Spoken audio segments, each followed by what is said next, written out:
Hello everyone and welcome to my YouTube channel AD education. मैं सुमान आज आप सभी लोगों का अपने इस यूट्यूब चैनल में एक बार फिर से स्वागत करता हूं। आज का जो हमारा सब्जेक्ट है वो है बायोलॉजी, और बायोलॉजी में जो हमें इंपॉर्टेंट टॉपिक पढ़ना है उसका नाम है बायोफोर्टिफिकेशन। चलिए देखते हैं कि बायोफोर्टिफिकेशन क्या है। और बायोफोर्टिफिकेशन पढ़ने से पहले first of all we all have to know this why we are here to discuss on this topic, कि आखिर हम क्या रीजन्स हैं जिससे हम बायोफोर्टिफिकेशन पढ़ें। तो सबसे पहले हमें उन रीजन्स को जानना है कि आखिर वो क्या रीजन्स है जिनकी वजह से हमें बायोफोर्टिफिकेशन मेथड की ज़रूरत है। तो इसके रीजन्स को समझने के लिए हमें जीएचआई इंडेक्स को पढ़ना पड़ेगा। जीएचआई इंडेक्स यानी कि ग्लोबल हंगर इंडेक्स, ये वर्ल्ड वाइड लेवल पर IFPRI जो कि यूनाइटेड नेशन की एक संस्था है उसके द्वारा जारी किया जाता है। International food policy research institute जो कि एक यूनाइटेड नेशन की संस्था है। जीएचआई इसकी स्थापना 2006 में की गई थी IFPRI द्वारा, ठीक है। बाद में इसमें WHL यानी कि वेल्थ हंगर लाइफ नामक जर्मनी की एक संस्था इसमें इन्वॉल्व हो गई थी। इन्हीं दोनों की रिस्पॉन्सिबिलिटी है जीएचआई इंडेक्स को जारी करने की। जीएचआई इंडेक्स पर ईयर अक्टूबर में इशू किया जाता है, अक्टूबर मंथ में, ठीक है। अब आगे देखते हैं। चूंकि 2018 में IFPRI इस इन्वॉल्वमेंट से बाहर हो गया, इस वजह से अब WHL की ही पूरी रिस्पॉन्सिबिलिटी है ग्लोबल हेल्थ इंडेक्स को जारी करने की, ठीक है। आगे देखते हैं जीएचआई इंडेक्स का कंपोजिशन क्या है, या जीएचआई इंडेक्स किन किन आधार पर बनाया जाता है। तो जीएचआई इंडेक्स को बनाने का जो मुख्य आधार वो 4 बेसिस हैं, जैसे कि मोर्टेलिटी है, स्टंटिंग, वेस्टिंग और अंडर न्यूट्रिशन। तो मोर्टेलिटी क्या है, मोर्टेलिटी के बारे में देखते हैं, यानी कि 5 साल तक कोई बच्चा जीवित है या फिर डेथ कर गया, ये जो रिपोर्ट होती है वो मोर्टेलिटी कहलाती है या मोर्टेलिटी के अंतर्गत देखी जाती है। बात करते हैं स्टंटिंग की। तो स्टंटिंग यानी कि उस बच्चे की एज के अकॉर्डिंग उसका हाइट कितना है, ये पार्ट हमारा आता है स्टंटिंग के अंतर्गत।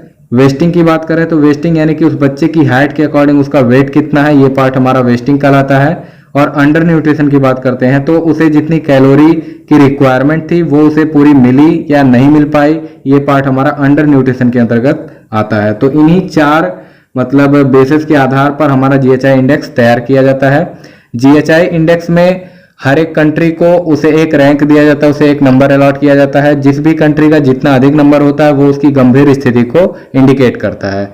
जैसे अगर हम 2019 की रिपोर्ट की बात करते हैं तो 2019 की रिपोर्ट में भारत को 102 नंबर मिला था।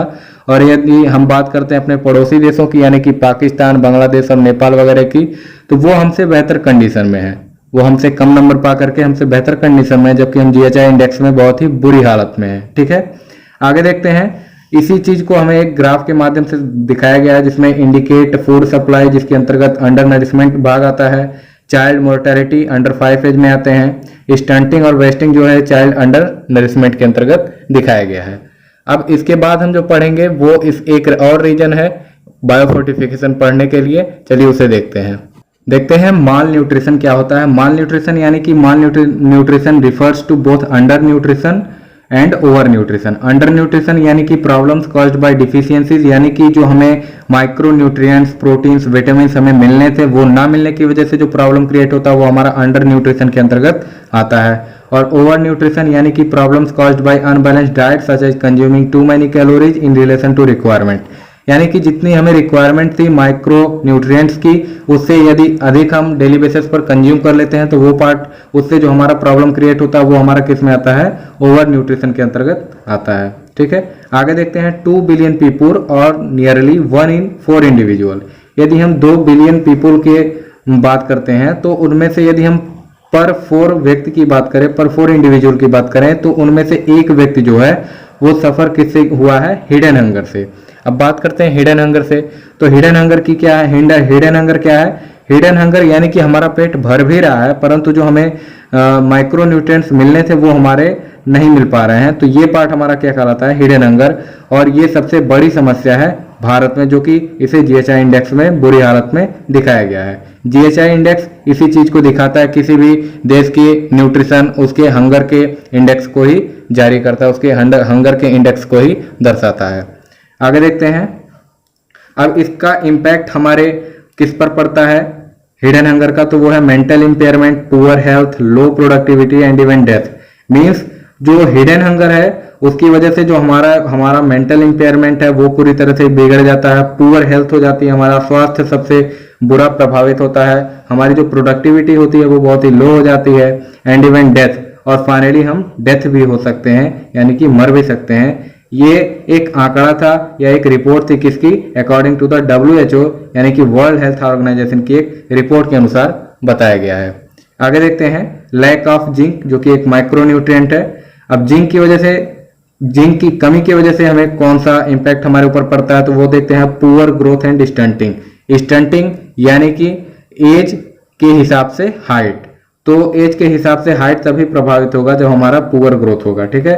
तो ये किसकी कमी की वजह से होता है, वो जिंक है। अगर हम बात करते हैं विटामिन ए की डिफिशियंसी से क्या होता है, तो ये तो सिंपल सी चीज है, विटामिन ए की कमी से हमें नाइट ब्लाइंडनेस होती है और हमारी जो इम्यून सिस्टम है वो पूरी तरीके से बर्बाद हो जाता है, यानी कि बहुत ही कमजोर हो जाता है। और खास करके कोरोना टाइम में गवर्नमेंट भी ज्यादा जोर दे रही है अपने इम्यून सिस्टम को मजबूत रखने के लिए, अपने इम्यून सिस्टम को स्ट्रांग बनाने के लिए, ठीक है। बात करते हैं आयरन डिफिशियंसी की, तो आयरन डिफिशियंसी का बुरा इफेक्ट पड़ता है हमारे ऊपर, leads to poor mental and physical development. पूरी तरीके से जो हमारा मेंटल और फिजिकल का डेवलपमेंट होता है वो इससे प्रभावित होता है, किससे, आयरन की डिफिशियंसी होने की वजह से। इसके बाद क्या दिया गया है उसको देखते हैं। इसके बाद बता रहा है कि malnutrition leads to significant loss in gross domestic product यानी कि GDP and affect the social economic structure of the country।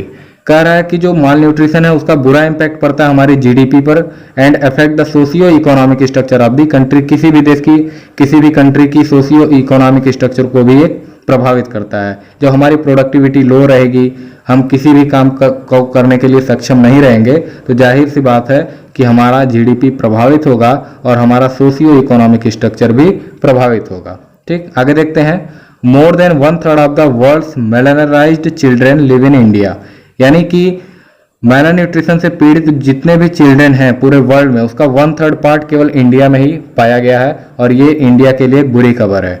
Due to the low social status of some population groups, their diet often lacks in both quality and quantity.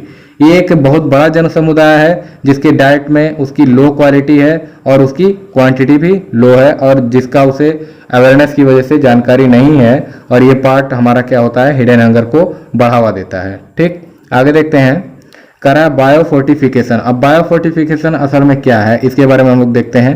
ये थे हमारे regions का, क्या आखिर हम biofortification को क्यों पढ़ें, ठीक है। Malnutrition, hidden hunger, GHI index, ये सारे हमारे रीजन्स है बायोफोर्टिफिकेशन को पढ़ने के लिए। अब देखते हैं ग्रीक वर्ड बायोज यानी कि life, and Latin word fortificare means making strong. अगर हम इसको पूरी तरीके से देखें तो मेकिंग लाइफ स्ट्रांग यानी कि अपनी लाइफ को स्ट्रांग बनाना ही बायोफोर्टिफिकेशन का मूल मीनिंग है, ठीक है। तो डेफिनेशन की बात करते हैं, तो process by which the nutritional quality of food crops is improved. मतलब कोई भी एक टेक्निक, जैसे कि एग्रोनॉमिक प्रैक्टिस की बात कर रहा है, कन्वेंशनल पार्ट और प्लांट ब्रीडिंग की बात किया जा रहा है, मॉडर्न बायोटेक्नोलॉजी का यूज करके, किसी भी एक टेक्निक का यूज करके यदि हम फूड क्रॉप्स की न्यूट्रिशनल क्वालिटी को इम्प्रूव कर सकते हैं, फूड क्रॉप की न्यूट्रिशनल क्वालिटी को इम्प्रूव कर सकते हैं, तो वो पार्ट हमारा इम्प्रूव करने का पूरा जो प्रक्रिया होगा, प्रोसेस होगा, वो पार्ट हमारा बायोफोर्टिफिकेशन होगा, ठीक है। आगे देखते हैं, तो आगे कह रहा है कि biofortification takes place in the plant itself, whereas ordinary fortification adds nutrients during processing।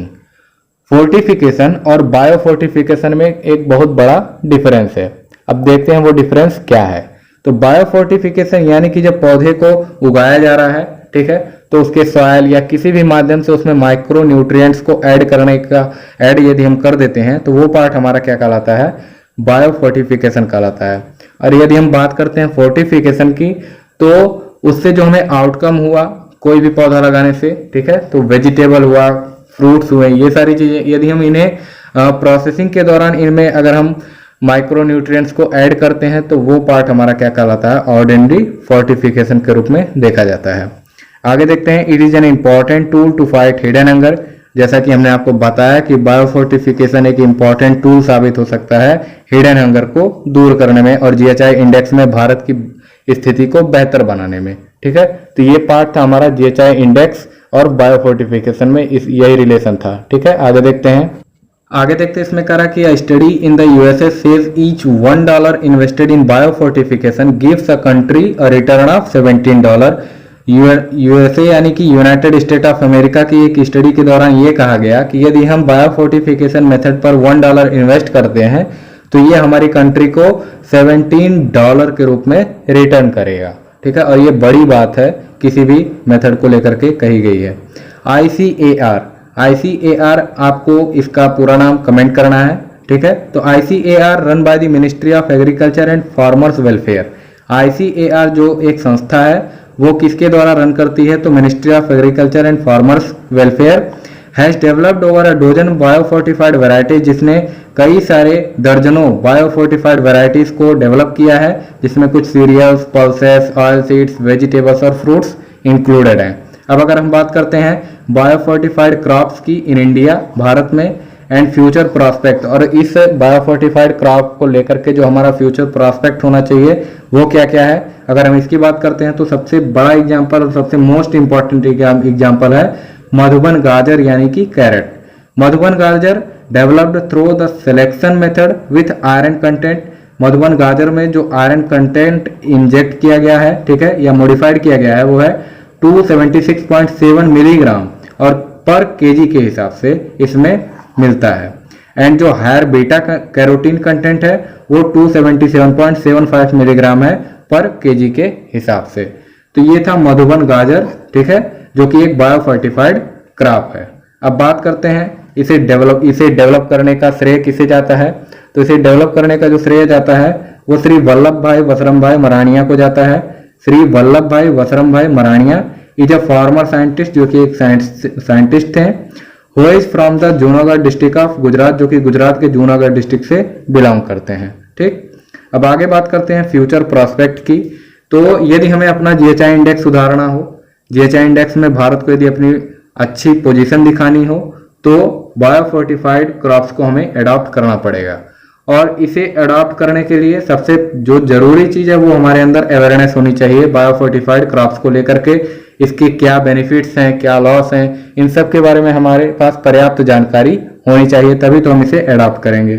तो सबसे बड़ी बात कि हमारा फ्यूचर प्रोस्पेक्ट क्या होना चाहिए वो है raise awareness. Lack of awareness on the health benefit of biofortification crops. ठीक है, जो हमारे अंदर अवेयरनेस की कमी है इसके हेल्थ बेनिफिट को लेकर के, किसके, बायोफोर्टिफाइड क्रॉप्स को, is one of the major factor for slow adoption of biofortified varieties. Biofortified varieties की जो स्लो एडॉप्शन है वो एक मेजर फैक्टर है इसमें अवेयरनेस। ठीक है, ये था हमारा रेज अवेयरनेस यानी कि फ्यूचर प्रॉस्पेक्ट। तो आज के लिए इतना ही। आज हमने बायोफोर्टिफाइड क्रॉप्स के बारे में जाना और फ्यूचर प्रॉस्पेक्ट क्या है इसके बारे में जाना। उसके पहले हमने GHI इंडेक्स की बात की, GHI इंडेक्स में उसे कौन चलाता है। अब जैसे कि हम GHI इंडेक्स की बात कर रहे थे तो GHI इंडेक्स में IFPRI यानी कि international food policy research institute, जो कि यूनाइटेड नेशन की एक संस्था थी जो 2018 में बाहर हो गई। ठीक है, तो आपको कमेंट सेक्शन में ICAR का पूरा नाम बताना है और IFPRI जो कि यूनाइटेड नेशन की संस्था थी उसका हेडक्वार्टर कहां पर था ये कमेंट करके आपको बताना है। और GHI इंडेक्स जैसा कि हम लोग जानते हैं मोर्टेलिटी, स्टंटिंग, वेस्टिंग और अंडर न्यूट्रिशन, इन 4 बेसिस के आधार पर बनाई जाती है। ठीक है, आज के लिए इतना ही। इसी तरह मैं आपके लिए आगे और भी इंटरेस्टिंग वीडियोस को लेके आता रहूंगा। Thank you.